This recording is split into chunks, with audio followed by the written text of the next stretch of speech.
stolen fortune, a webcam obsession, and a triple homicide that shocked a Florida suburb. This isn't just a case of a family drama gone wrong. This is the twisted story of Grant Amato. Some crimes are senseless, some are calculated, and some are so twisted they defy explanation. Welcome to Spouse-icidal Tendencies, where we unravel the darkest minds, the most chilling cases, and the crimes that haunt us long after the headlines fade. Listen close, because the truth is always more disturbing than fiction.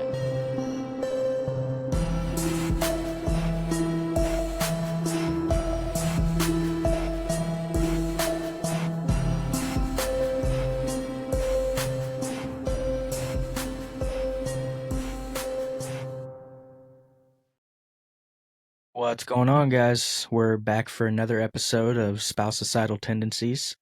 I'm Darrell. This is my wife, Valery. Hi. So, I think we're starting to figure this out. We are on episode 4 already. Yeah, it's crazy. That It is feels crazy. like nothing, but then I feel like they just keep coming. it's been nonstop. Yeah, but I kind of love it. Yeah, we're having fun. We're figuring our flow out. It makes it a lot easier. The flow's coming together for sure. So, we're going to try some new things today. I think it's going to make the editing process a little easier because, my God, that is a process. Because you are a perfectionist and you want to do all the extra, and it's great and it looks great, but you're... Why do it if you don't do all of it? Because we do all of the things already. Yeah. All right. Well, are we ready to get into it? I think we could probably do that. What kind of craziness do you got for me this week? This one is kind of fun because we got kind of like there's some reason that this is kind of back in the spotlight right now, this case from a few years ago. And so I'm going to tell you the story, and then we'll make the connection to what's kind of going on with it currently.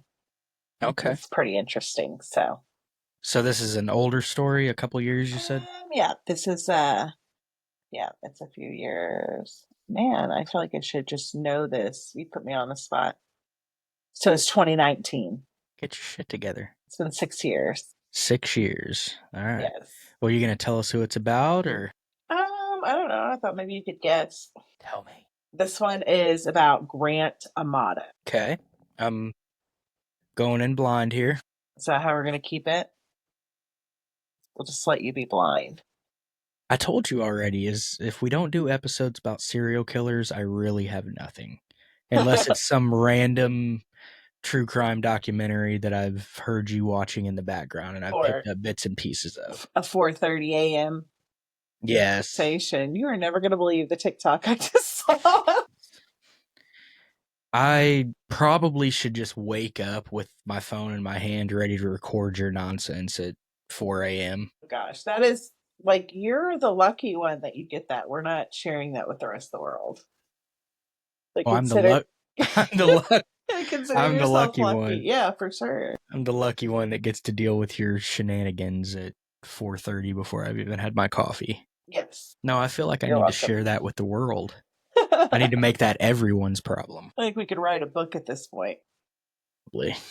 All right, let's quit screwing around. Let me get into it. So Grant Tiernan Amato was born May 20th, 1989 in Orlando, Florida. He was the third son to Chad and Margaret Amato. Margaret had come into her marriage with Chad with a son from a previous marriage that Chad adopted, and then they had Cody, who was born in 1987, and then Grant in 1989. They were well off. They lived in a big, beautiful house in Orlando, Florida. Cody and Grant were super close their entire time growing up. Jason continued to live with them, their older brother, until he was 19, and then he moved out, and he was still close with his family. He still came around on holidays and stuff, but at that point he kind of started to focus on his own family, and then it was just the four of them at the house. the parents and Grant Cody. Next slide. So Grant and Cody, as they're growing up, they do everything together. They're attached at the hip. Grant was kind of a quiet loner type, and Cody had more friends. So Grant's friends were Cody's friends. And you said they were, But what, 2 years apart? yeah. Okay. And actually they were born the same years as my brother and I. Oh, yeah. Yeah. But Grant didn't have like really any of his own friends, and so he hung out with Cody's friends, who wouldn't really call him to hang out, but they were. He kind of looked out for his little brother like that. He was the tag along little brother. Yeah. They attended high school at Timber Creek High School. They were kind of, I think, like the nerdy gamer types. They built computers, and the whole family was super into guns. They would go and shoot at the range and stuff. It was like a family activity. But while in high school, decided that they were really interested in health and their own, and maybe pursuing something in the healthcare field. And they joined the weightlifting team together and started leaning in the direction of maybe wanting to go into nursing. So they graduated from high school and went on to, they both ended up attending the University of Central Florida, the nursing program there, and studied to be, all right. I looked up the pronunciation of this just so I could hear it, because it's one of those words that like it, but like how do you nurse? They were nurses to anesthesiologists, anesthetists. Is that it? Anesthetist? Right. Nailed it. Yeah. So I heard you practicing that last yeah, night. it's hard. It's a hard word. Anesthetist. Cody actually went on to graduate from the program at the school, but Grant ended up dropping out, and he did get his nursing degree, but not in Anesthesia. anesthesiology. I don't know. So Use your he, imagination, folks. yeah, You know what we're thank talking you, about. thank you. So after graduating from the nursing program, Grant got a job through Advent Health Orlando. But in June of 2018, he was suspended because there was suspicion of him improperly administering medications, and they had thought that he may have been having suicidal thoughts. So they suspended him pending an investigation. During the investigation, the officer said that they denied any of the allegations of him being suicidal, and he didn't seem like he was a threat to himself or to anyone else. They were, however, able to find evidence of the claims of him improperly administering medications. They found 8 empty vials of propofol that had not been ordered by any doctors between 2 rooms that Grant had been overseeing. So, do you know what propofol is? Isn't that what took Michael Jackson out? It is. Okay. So, like whole ass like drugs that could put somebody out. 8 empty vials of it. When the police had asked him like why, what was going on here, why are these, he told them that he was administering the drug to patients that he felt like the doctors had not adequately relaxed. So he decided like he knew better. So obviously after this investigation, they went ahead and decided to let him go at that time. Oh, yeah, good call. Yeah. He was also arrested on charges of grand larceny. So basically larceny is just stealing. The grand depends on where you are and how much it's worth. So yes. They did end up dropping those charges for whatever reason, but he, he lost his job. And now he's like, okay, what do I do? I'm not going to be able to work as a nurse after, having these charges. He decided, I'm going to be a Twitch streamer, play Naturally. video games. Huh? Yeah. I said Yeah, right. natural. That's the Makes sense, natural. right? Yeah. So he talks to his parents. He's like, "Hey, this is what I want to do." He talks to his brother. It's like a whole family thing. I want to buy all this equipment and set up a studio, and I want to be a gamer and get paid to play video games online. Yeah, me too, bro. So, right. Well, but his parents, his brother, they're like, all right, dude, if that's what you want to do, like, here you go. And they give him all these thousands of dollars to buy equipment to stream these video games. Well, Grant had a different idea of what he was going to do with this money and with his computer. And he found this site called myfreecams.com. And on myfreecams.com, he met a Bulgarian woman named Sylvie, who was a cam model that he was very fond of. These cam sites basically pay for tokens, and you give these tokens to these models, and they give you their virtual time, whatever that might look like. And you could buy these tokens 5,000 at a time for just, $600.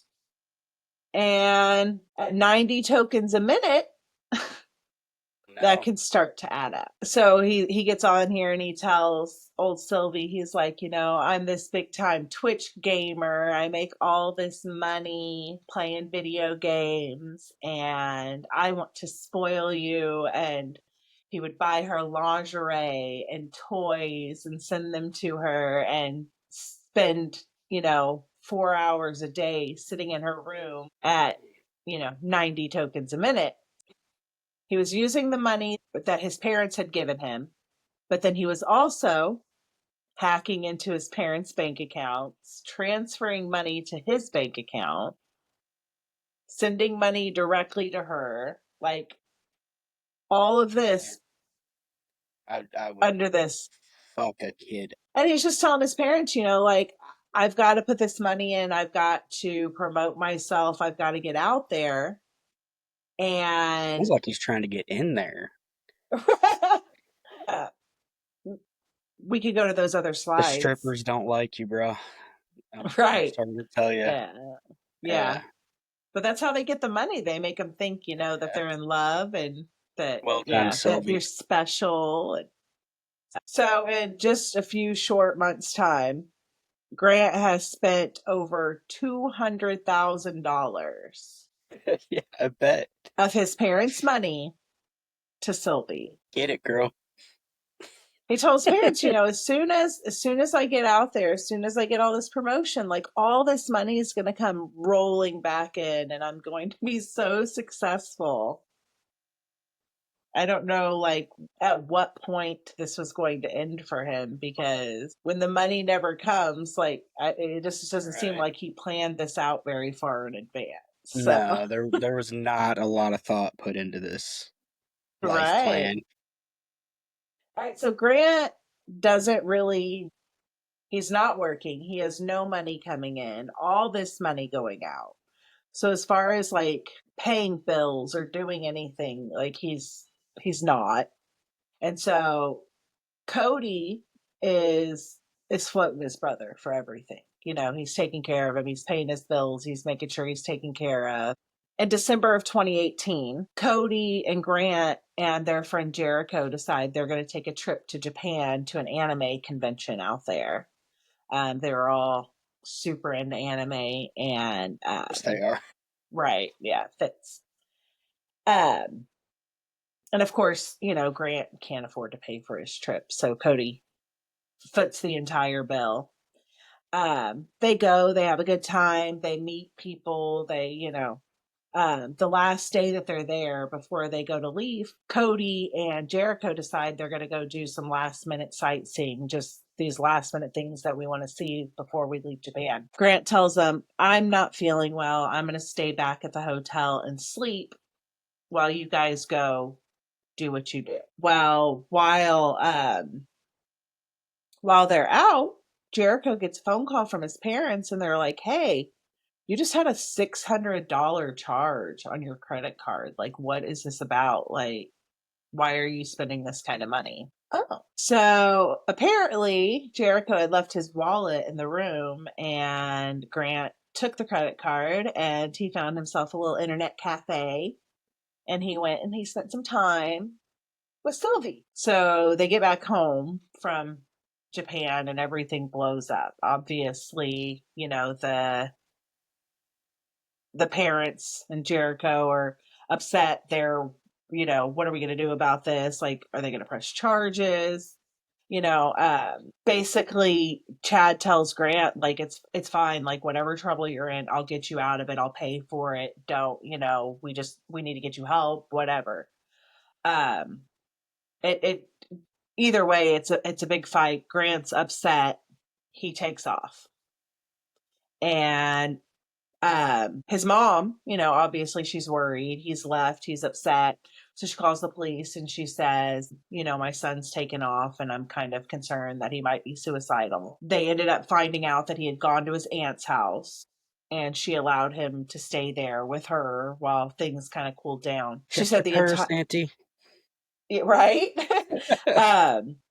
So like the whole time he was there, she said he just seemed kind of depressed and lost and he just wasn't himself and he would sleep all day and stay up all night. She said that while he was there that they had even decided that to lock up all their guns in the house because they didn't know if he was gonna, hurt himself or somebody else. He just was not himself at all. So at some point, while he's there, she checks her bank account, notices all these random charges that she has no idea where they came from. I don't think,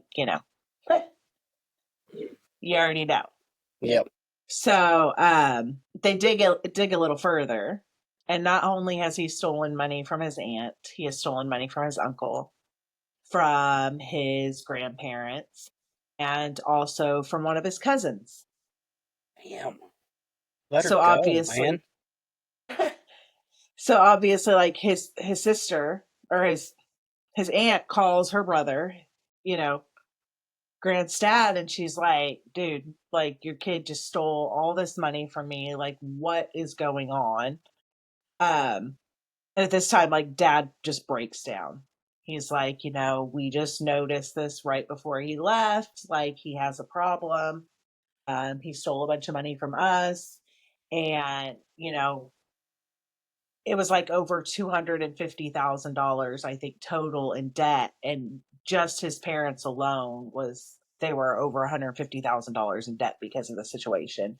He's like, I'm not going to be able to retire for years, but he's like, I'm going to do what I need to do because I'm going to help my son. And, I've got to, he needs help. He obviously has a problem. So he begged her, like, please don't press charges. I will pay back every dime that he stole from all of you. This is what we call enabling, folks. Right. So at this time, Chad, Margaret, Cody, and Jason all load up and they drive to the aunt's house where they confront Grant to have an intervention. And it's basically, you have two options. And the first is you can go into treatment. We will pay for you to go to get help. Or, like, that's it. We're cutting you off. He didn't really say much. He just kind of went along with it. And obviously he's going to go to rehab because what's he going to do if he doesn't have any money to pay Sylvie? And at this point, I don't think his family even knew what the problem was. They knew that he was spending money. They just didn't know on what. So I wonder if they thought it was like he had a drug problem or something. Yeah, or maybe even that he was putting it into this Twitch stuff, but he was stealing it and not being, I don't know. I don't know what Yeah. exactly they thought was going on at this point. But while he was in rehab, Cody was able to hack into his computers and he learned exactly what had been going on. So basically, like, I guess on this cam site, there are chat rooms and stuff, and the certain models will have like their following of people. It's like, and it's creepy. They like all get in there and they become friends, and it's like these community, like Sylvie had her own little community of creepy guys worshiping her, and they like look out for each other and they're friends or whatever. So Cody gets on there into these like chat rooms and explains to them everything that's been going on. Like, this man is not who he says he is. He is, a 30-year-old man who still lives at home.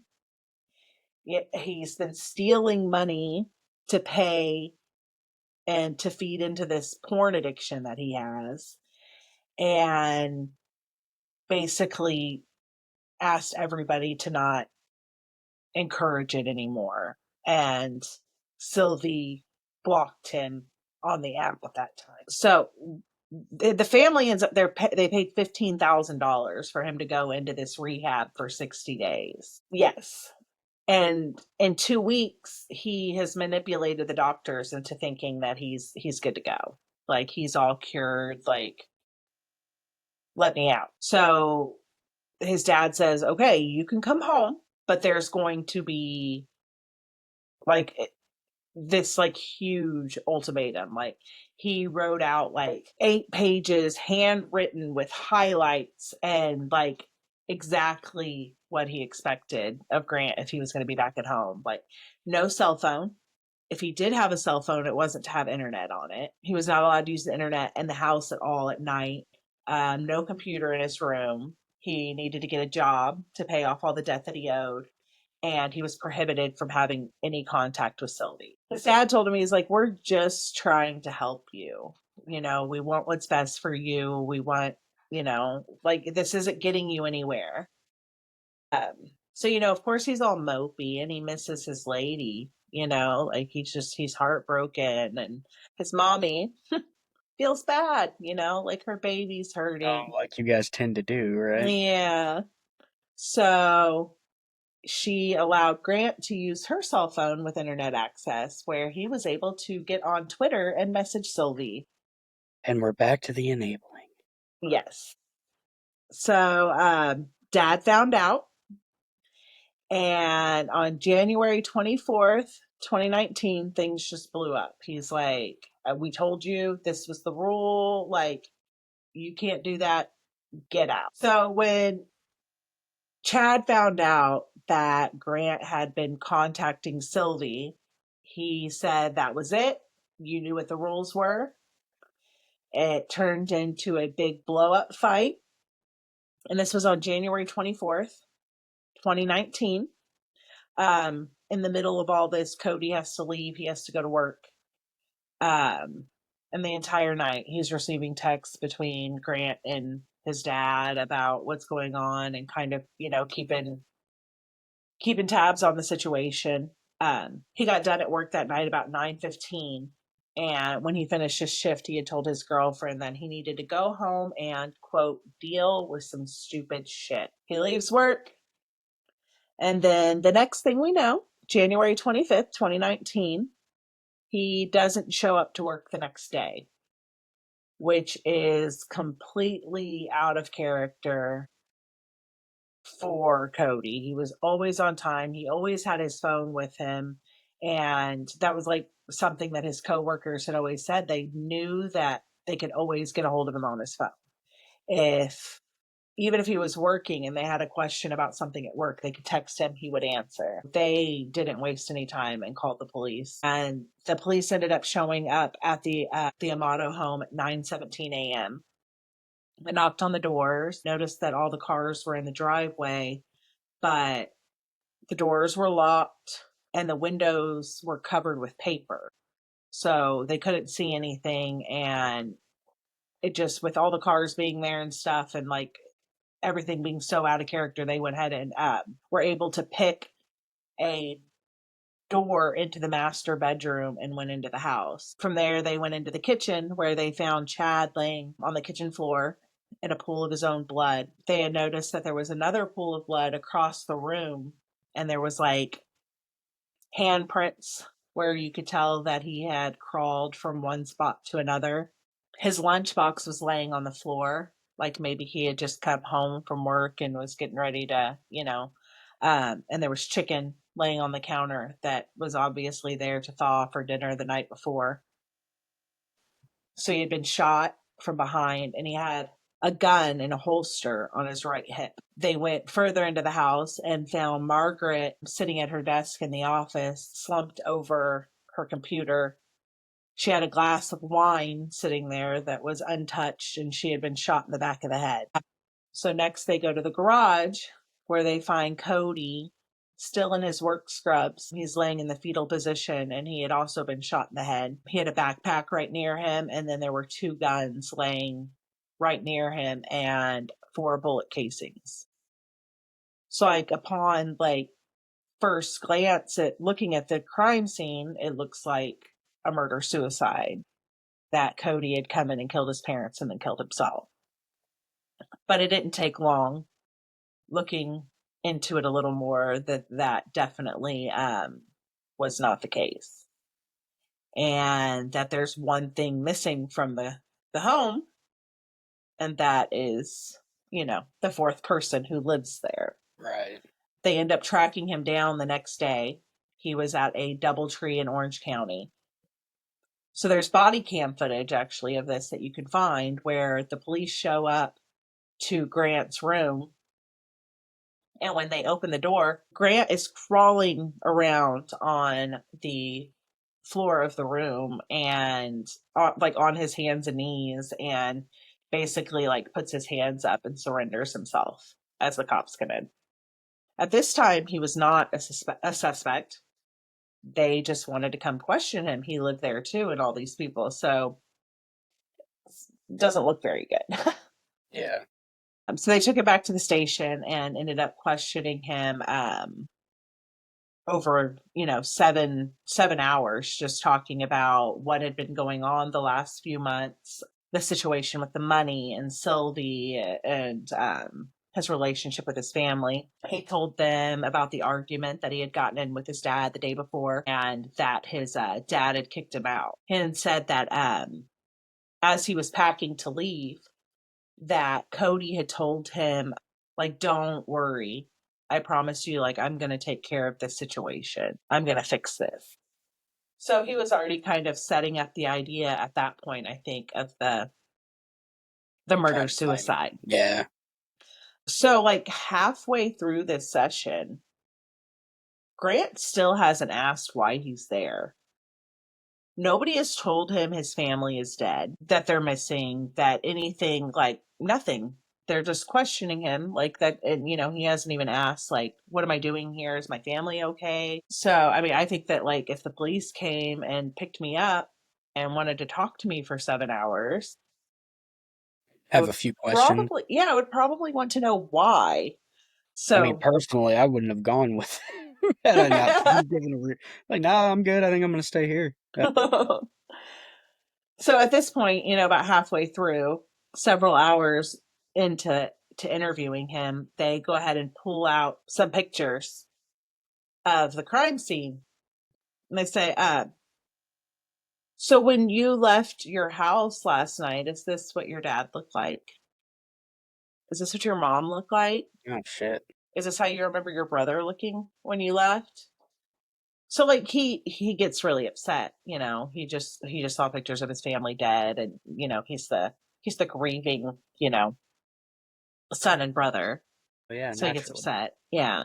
But then he's like, I don't have anything to do with this, and he's like, everybody's been mad at me for months and everything's been my fault. So why not just blame me for this too? God. You play that victim, buddy. Right. So originally, like during the questioning, he had said that he had packed his bag and left the house at 9:30 p.m.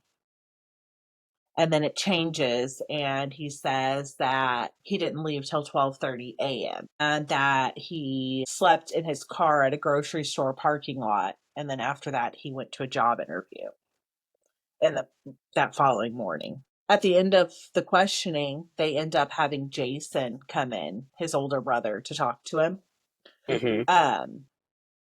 He basically he tells him, like, like he just wants to know, like, what happened. Like, I know, that there have been problems, like, just, tell me what's going on. Like, I'm here for you, but like, I see the situation, and it's clear to me what has happened. Can you just tell me why? Can you tell me what happened? Because I want to hear it from you and not from the media or not from the police. I need you to tell me what happened. And he just continued to deny being involved. He didn't know what happened. So the following day he was released because they had no evidence. They had no reason to keep him at that point. So they start questioning, obviously, everybody in their lives, family and friends, and a little bit more and more keep coming out about what kind of financial trouble Grant had really got the entire family into. They said that when talking to Cody's girlfriend, that she had said that Cody had actually told her that he was afraid that Grant was going to kill his entire family. Shit.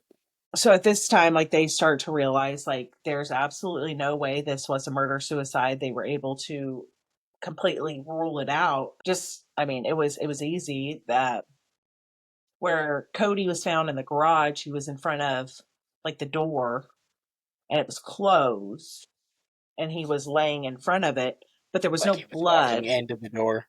Yes. But there Yeah. was no blood on the door.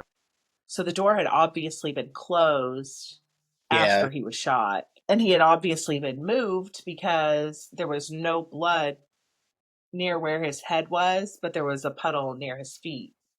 Yeah. And they were able to determine that the gunshot that killed him was from 3 foot away. So that's impossible for him to have done that to himself. Yeah. But yet the Chad, his father, had been shot from behind, and he had tried to crawl away. But I guess with like how things were set up, like they could tell that he had also moved his dad's body to make it look like Cody had shot him. So Grant was arrested, charged with 3 counts of premeditated murder. When they arrested him, they found like leather gloves and his dad's debit card. So they thought maybe he was getting ready to try to take off. With him, he also had a handwritten note that he had said was from his brother. It basically said how he was so sorry for everything that had been happening and like apologizing for his dad kicking him out, and that he was going to take care of it. And they later determined that like Grant had written this letter and tried to pass it off like as his brother's. His trial ended up starting in July of 2019. He continued to just swear that he was innocent. Maybe it was a break-in and a robbery, a drug deal gone bad. And that, with the defense coming up with the drug deal gone bad, was because they had found a small amount of marijuana in the home. So obviously, like, kill somebody over a little bag of weed, an entire family, just take them all out. So that makes sense. Them real ones don't play around with their money. I mean, I'm So just where saying. Margaret, Nothing. So I'm just saying. Yeah. Margaret, where she was sitting at her computer, they were able to get on her computer and see that the last time that the computer was used was 4:44 p.m. So they're assuming that that's the time that she was probably killed. And then Chad arrived home from work that day around 5:30. So he probably came in, was putting his things away, took out the chicken for dinner, and that's when he was killed. They were able to check like his fitness app on his iPhone and see like when he stopped Yeah. registering steps. Cody got home around 10 p.m. and obviously was shot as soon as he had walked to the door. It's believed that Grant spent the next several hours at the house after killing his family to kind of stage the scene. The shell casings that were found on the scene didn't match the guns that were there. The murder weapon was never found. It's never been recovered. It's wild to me that this happened in 2019, like with all the forensics that everyone is aware that the police are. I mean, as far as I don't know. I guess not everybody is into true crime in the way that I am to know like the ballistics, like they they can figure these things out. Like he's just assuming they're here's some shell casings, here's a gun. Obviously they go together, right? Like I don't know, it just seems like he's an idiot. The gun on Chad's hip, they were able to determine was placed onto his hip after he was killed. So I don't really know the purpose of that, like how that helped his. Why? Yeah, I don't know. But the way that they were able to tell was because there was blood on his pants underneath the holster. So it was obviously placed after, and there was no blood on the holster. So at around midnight, 6.5 hours after his death, Chad logged into his bank app on his phone and transferred money to Grant's bank account. So they were even able to see on Chad's finger where it had been cleaned off so that Grant could use his dead dad's finger to log into his banking app. Yes. And What kind then of he voodoo is used this Sylvie putting out on people? Right. My God. So he did end up, I think, staying at the grocery store that night in his car, like he said he did. Around 3 a.m., he used Cody's credit card to purchase 5,000 tokens on myfreecams.com. So the gloves that were found on Grant at the time of his arrest had gunpowder on them, which is another, but of course he shot guns all the time. So of course there was gunpowder on his gloves. So, that was his defense for that. But he said that, every time he went shooting, he wore those gloves. But they talked to plenty of people who had gone to the shooting range with him before that had seen him shoot guns. And they said, it's not true. So he also, like, when he was arrested, he had an 8-page typed letter to Sylvie apologizing to her for everything and telling her how much she was worth to him and begging her to forgive him and making sure that she knew that he would never ever give up. During the trial, he showed no emotion. They said he cried a little bit at one point when they showed his family's bodies, but that was it. But when they put a picture of Sylvie up on the screen, he was just enamored, jaw on the floor, just staring at her like, who knows how long it Kind had of been since voodoo he'd is seen this? her. I don't even This is, know. my Like, we need to God. know the secret. No, I don't think I want to know. That sounds I expensive. mean, if it's getting her hundreds of thousands of dollars, like, God.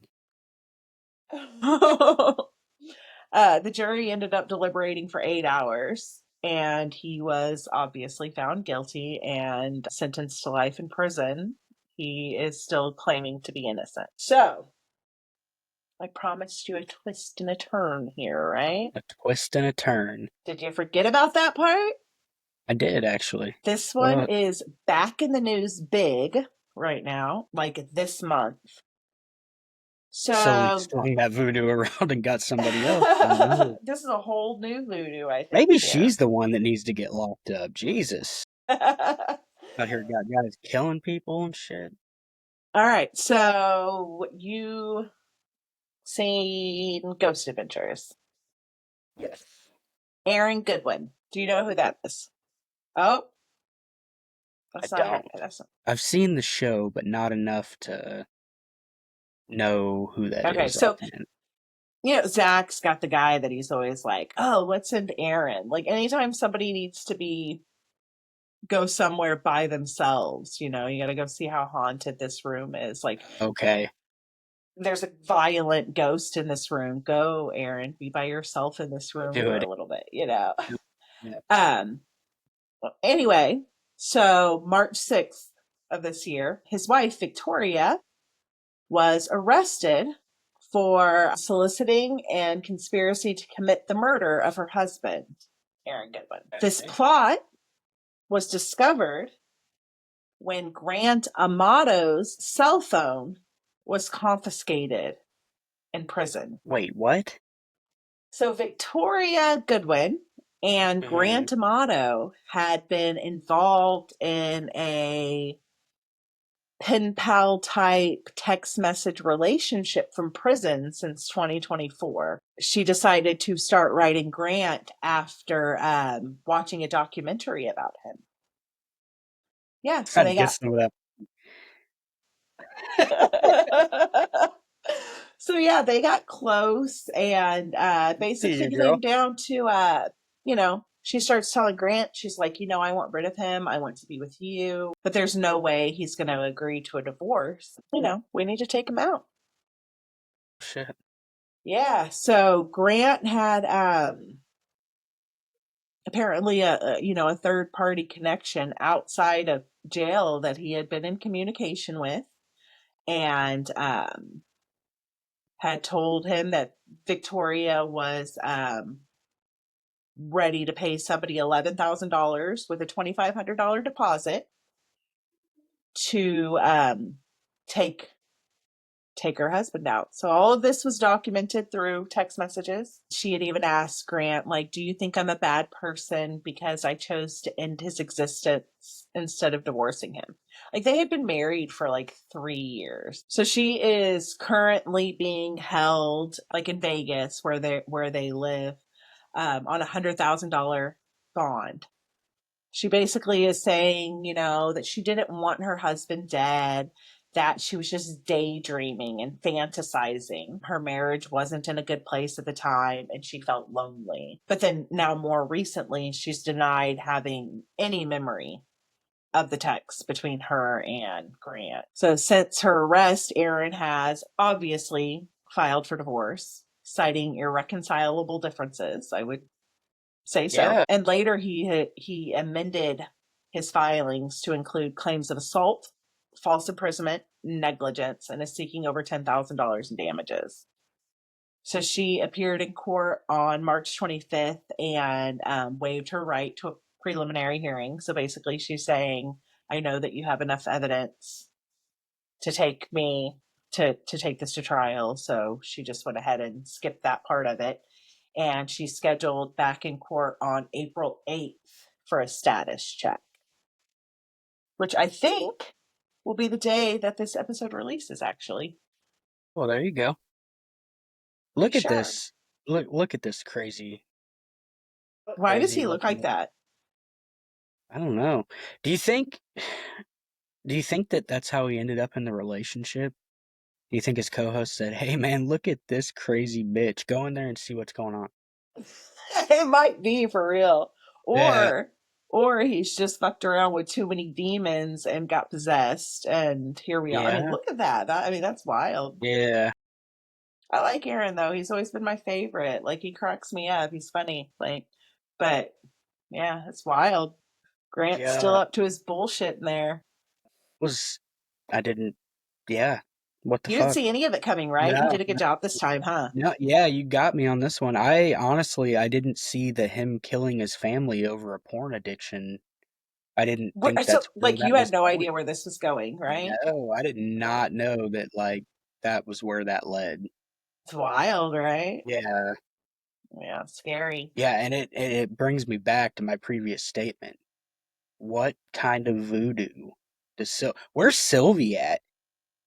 Yeah, I mean, there's not like a lot out there about it. I'm sure that they talk to her and stuff, but it's just, I don't know. The It's whole like, thing is just just insane. I Like, think he the had a cops good maybe just need to family. tell her to settle the fuck down with Like whatever it his, is she's doing to these men. Just, and I I need think you to there are theories. just maybe take it down to a 7. My God. There are people out there that think that she's involved in some way in this, and like, No, I mean, she didn't need to it be. Like, definitely feels like that. Like, how, I don't know, like, how is she not?